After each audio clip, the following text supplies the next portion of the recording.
विषय है जो बचत एक सुरक्षा कवच। भाई और बहनों, बचत से क्या अर्थ है? बचत का मतलब सेविंग करना। पुराने जमाने के अंदर हमारा बार्टर सिस्टम हुआ करता था कि जीवन की रोटी, कपड़ा, मकान, शिक्षा, चिकित्सा, जो भी मूलभूत आवश्यकता होती थी स्वयं के लिए, परिवार के लिए, वो बार्टर सिस्टम से हुआ करती थी। कि मान लीजिए मैं किसान हूं और मेरे पास के अंदर फूड ग्रेन जो है बहुत ज्यादा एफ्लुएंट है, उस फूड ग्रेन को बेच करके मैं कपड़ा ले लेता हूँ, मकान परचेज कर लेता हूँ, या बच्चों को पढ़ा लेता हूँ, या बीमारी है तो चिकित्सा करा लेता हूँ। लेकिन और उसके बाद के अंदर समय के परिवर्तन के साथ साथ में चमड़े के सिक्के आए, चांदी के सिक्के आए, तांबे के सिक्के आए, फिर नोट आए, और आजकल जो हमारा जो नोट का सिस्टम, मुद्रा जो रिजर्व बैंक के द्वारा प्रमाणित मुद्रा चलती है, तो उस मुद्रा की बचत करना है।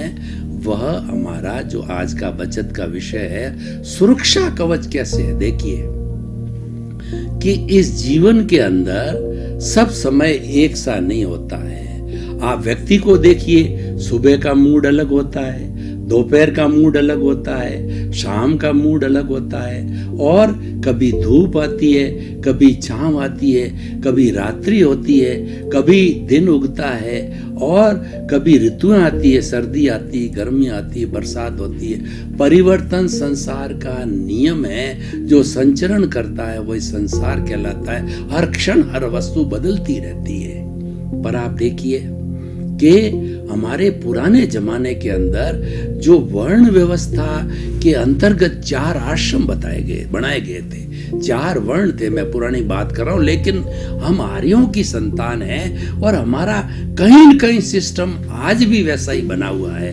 ब्राह्मण, क्षत्रिय, वैश्य और शूद्र जो है 4 वर्ण हुआ करते थे और 4 आश्रम होते थे। पुराने जमाने में हमारी प्रकृति माँ कि हम करीब रहने के कारण हमें 100 वर्ष जीने का पट्टा दिया जाता था। प्रकृति माँ हर प्राणी के भीतर, मनुष्य के भीतर यूनिबेल्ट सिस्टम, जिसको कि हम ह्यूमैनिटी कहते हैं, वो सिस्टम लगा के भेजती है, और एक वार्निंग के साथ में अगर तुम मेरे प्राकृतिक नियमों का पालन करोगे, मेरी गोद में बच्चा रहता जैसे रहोगे, मेरी बात मानोगे, मेरा दोहन नहीं करोगे और मेरी रक्षा करोगे, सुरक्षा करोगे, तो तुम्हारी उम्र 100 वर्ष है। लेकिन हमने हमारी प्रकृति माँ, नेचर, मातृभूमि को जो है धोखा दिया और वो कोई बात उसकी मानी नहीं। इसलिए आजकल 100 वर्ष की उम्र आए कम आए गारंटी नहीं है। खैर, जो 4 हमारे आश्रम थे कि 25 वर्ष की उम्र तक बच्चा ब्रह्मचारी रह करके गुरु के पास में रहकर से गुरु से विद्या और गुरु से गुण सीखता था, और 26 से 50 वर्ष तक है वो गृहस्थ में रह करके और घर गृहस्थी, शादी ब्याह करके, और 50 वर्ष की उम्र में, मतलब 25 वर्षों में बच्चे को पैरों पर खड़ा कर देता था। और 51 से 75 तक जो है वह हमारी वानप्रस्थ अवस्था थी, जो कि मैं जीवन जी रहा हूँ। मैंने 55 वर्ष की उम्र में वानप्रस्थ ऑफिशियली गुरु से ग्रहण कर लिया था, और 20 साल से मेरा वानप्रस्थ जीवन है। तो वानप्रस्थ का अर्थ होता है घर में रहते हुए, घर से दूर, आपकी सांसारिक जिम्मेवारियां पूरी हो गई है, आप रहो घर में, लेकिन आप जितना 4 घंटा, 2 घंटा, 6 घंटा, जितनी आपकी रुचि है, आपका रुचि का विषय है, वो निःशुल्क रूप से अपने समाज को, संस्थाओं को, लोगों के हित के लिए दो। शिक्षा वाला शिक्षा का काम करे, और कोई हुनर वाला, जो हुनर जिसके पास है, वो लोगों की भलाई करके निःशुल्क बिना पैसा लेके करें। पैसा लेके करेंगे तो फिर हमारा स्वार्थ हो जाएगा, वो तो बिजनेस हो जाएगा, वो तो रोजी रोटी हो जाएगा। तो इस तरीके से ये वानप्रस्थ है। और चौथा होता था संन्यास आश्रम, वो हमारा 76 से लगा के और 100 वर्ष की उम्र हुआ करती थी।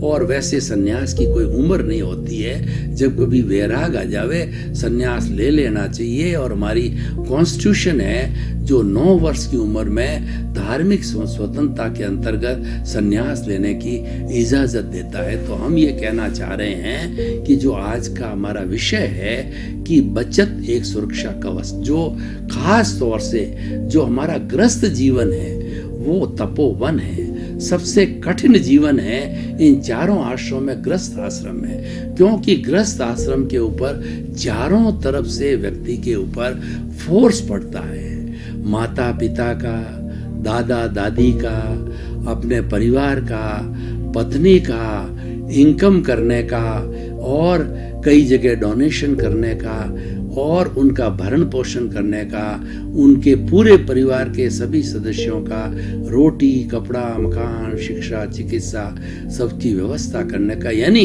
ये जो गृहस्थ आश्रम है वह तपोवन इसलिए कहा गया है, इसके ऊपर पूरी रिस्पॉन्सिबिलिटी आती है और वो समय भी होता है, वो युवा अवस्था होती है। 26 वर्ष का व्यक्ति पूर्ण युवा होता है, उसके अंदर पूरा जोश होता है, वो विस्फोट कर सकता है, वो चाहे जो योजना की क्रियान्विति कर सकता है। इसीलिए वो ग्रस्त का होता है। बाद में धीरे धीरे जो है 50 बार के बाद के अंदर जो है वो शरीर के अंदर रोग है या शरीर के अंदर थकान है या शरीर में कमजोरी आने लगती है, फिर इतना परिश्रम नहीं कर सकता।